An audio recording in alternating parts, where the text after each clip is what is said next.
C'est même pas ils ont fui le pays, c'est qu'ils ont fui le pays et ça sert à rien qu'ils y retournent parce qu'ils n'ont plus rien là-bas. Et donc tu te dis, qu'est-ce qu'il leur reste en fait?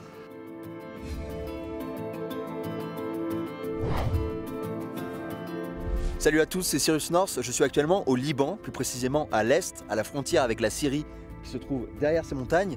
Je suis venu avec le média Brut pour vous parler des conditions de vie des réfugiés syriens dans le pays et pour vous partager leurs témoignages.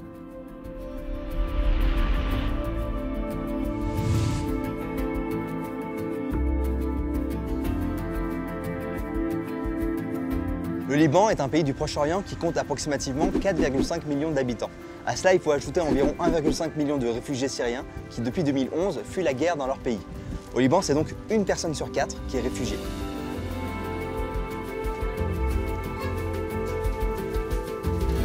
Salam alaikum. Donc là, on est dans une tente assez classique des camps de réfugiés syriens au Liban. C'est Yasmine qui nous a gentiment invités chez elle. Shukran. Donc c'est une tente qui est assez spacieuse par rapport aux autres tentes. Il y a une famille nombreuse qui vit ici. Donc ça reste très rudimentaire. Il n'y a que 2 pièces. Donc il y a celle-là dans laquelle il y a toute la vie qui se fait. Et il y a une chambre. Il n'y a pas de cuisine, comme vous pouvez le constater. Donc la cuisine est à l'extérieur. On est sur des matériaux qui sont très rudimentaires aussi. Donc on a quelques planches de bois et sinon on a juste de la toile en fait, une toile de l'ONU. Contre des vraies intempéries, il y a pas grand chose qui résiste ici. L'hiver, ça veut dire qu'il fait froid aussi parce que c'est mal isolé.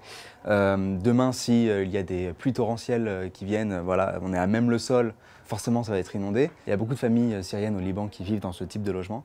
C'est des conditions de vie extrêmement difficiles, notamment pour des enfants, quoi.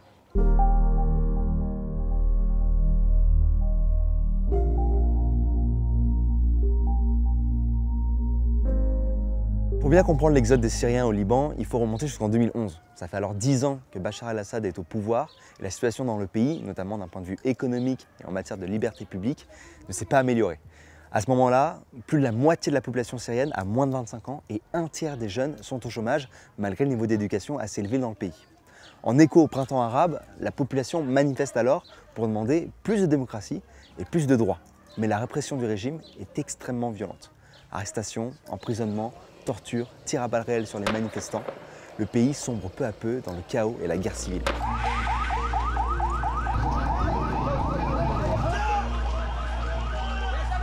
Depuis le début de la guerre, il y aurait eu plus de 510 000 morts en Syrie et selon le Haut Commissariat des Nations Unies pour les réfugiés, les combats incessants ont fait 6,6 millions de déplacés dans le pays et 5,6 millions dans le monde.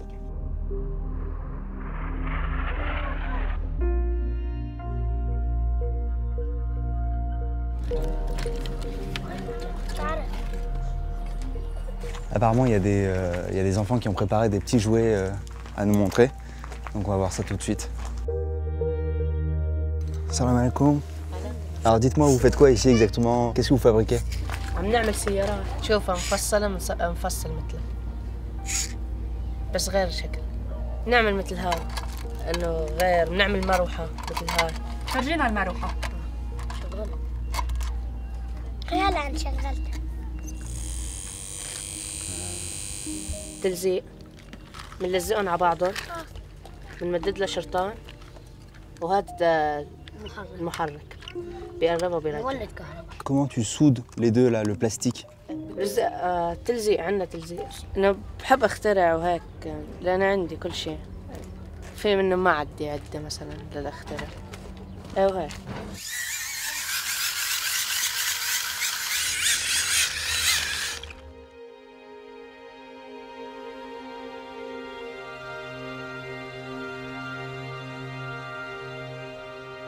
Est-ce que tu peux nous parler de la vie d'une adolescente dans un camp de réfugiés syriens comme celui de Saad Mayel? مثل الحبس بالمخيم مو أكتر. طلع لفوق لحالنا ما في لبرا. عند المغرب ممنوع نطلع لبرا. ممنوع إنه كل هاي الأشياء.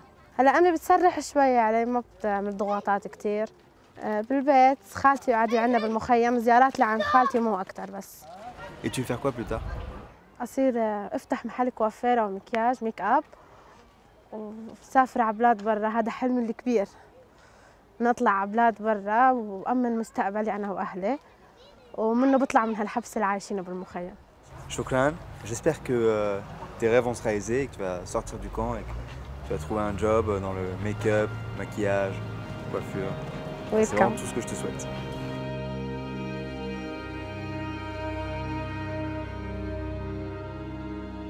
La source de l'ensemble des problèmes des réfugiés syriens au Liban, c'est sans doute l'absence de papiers légaux. On considère par exemple qu'il y a 75% des Syriens qui sont présents au Liban qui ne disposent pas de permis de résidence légal. Ça veut dire que ce sont des personnes, des familles, des parents, des enfants qui ne vont pas vouloir se déplacer par crainte de se faire contrôler, par crainte de se faire ensuite arrêter parce qu'ils n'ont pas cette documentation légale. On parle avec eux depuis hier, aujourd'hui, ils te racontent genre leurs rêves, toutes leurs aspirations, etc. Il y en a un qui voulait devenir pilote, il y a une meuf qui voulait travailler dans le make-up. Là, il y en a qui font des dossiers pour partir au Canada, en Italie, dans les pays européens. Mais je comprends cette envie de partir d'ici.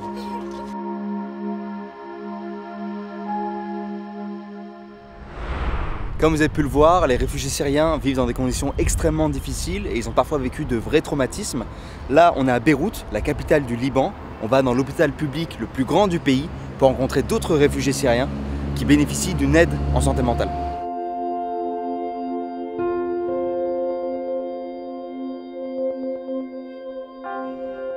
Est-ce que vous pouvez me raconter un petit peu votre histoire et ce qui fait que vous êtes ici aujourd'hui?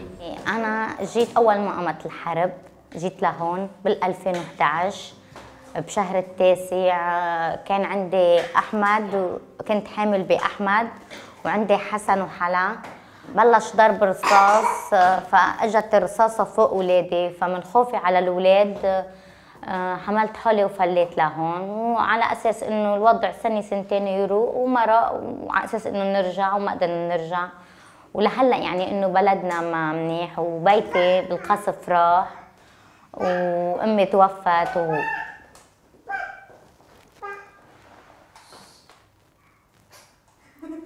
وخيي كمان مات. أمي توفت وخيي ما شفتهم. الوضع كتير صعب، لا بلد لا مكان، ما في أمان لحتى هون. يعني هون أنا وضع تعبان، نفسي تعبانة، ولادي أنا ما بدي أتأذى نفسيتهم بسبب الحرب. جيت لهون يعني لا بلد لا مكان، ما في حياة. أيام بسأل حوالي إنه ليش هيك صار فينا.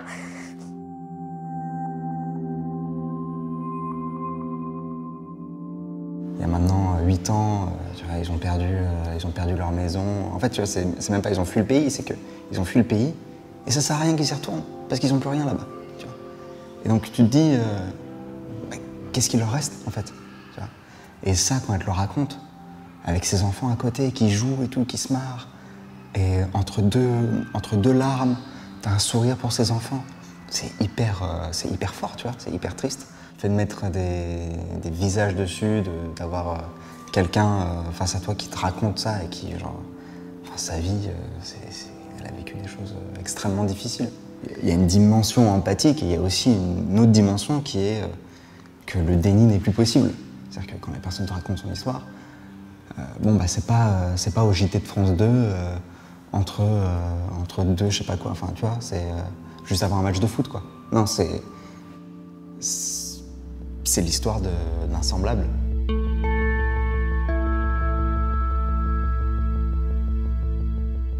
Ici, on est dans un centre de santé mentale. Comment on vous aide ici concrètement?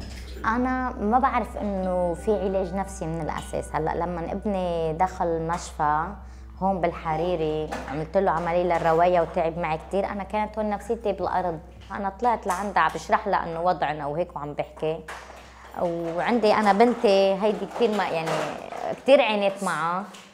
عندها مشاكل صحية ونفسية كثير منيح لحتى بنتي يعني لقت نتيجة 75% عموجي بأول.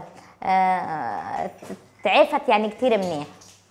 يعني عن جد أنا بتشكرهم وبنصح كل إنسان عنده مشاكل بهذا الشيء إنه ما يستحي يقول إنه مثلا علاج نفسي شو مجنون أو لا، ما خص، بالعكس ارتاحت أنا نفسيتي من يم ولادي، من يم بنتي، ولادي ارتاحوا. Thank you very much.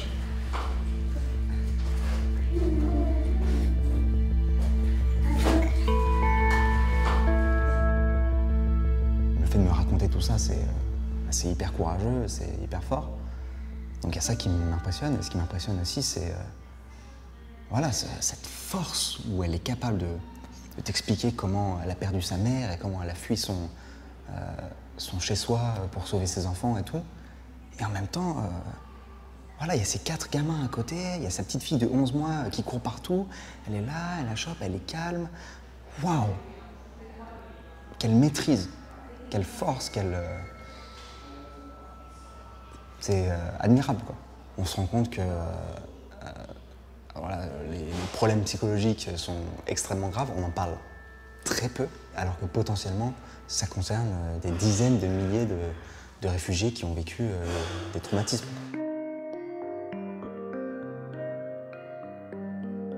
On considère que ça risque d'être un problème explosif dans les années, voire dans les générations à venir, car ce sont une génération entière d'enfants, de jeunes adultes et évidemment d'adultes aussi qui sont marqués non seulement par les traumatismes liés à la guerre qu'ils ont pu vivre. Un enfant qui, même s'il est aujourd'hui au Liban depuis, je ne sais pas, depuis 5-6 ans, s'il a quitté la Syrie à l'âge de 3-4 ans, ça veut dire qu'il a forcément entendu des choses, qu'il a forcément vu des choses et qu'il a vécu, intégré, digéré des situations de stress qui ont été vécues par ses parents, par son entourage, par sa communauté. Les séquelles moraux et psychologiques sont extrêmement violents et même ça continue. C'est-à-dire que là, ils sont sortis de Syrie.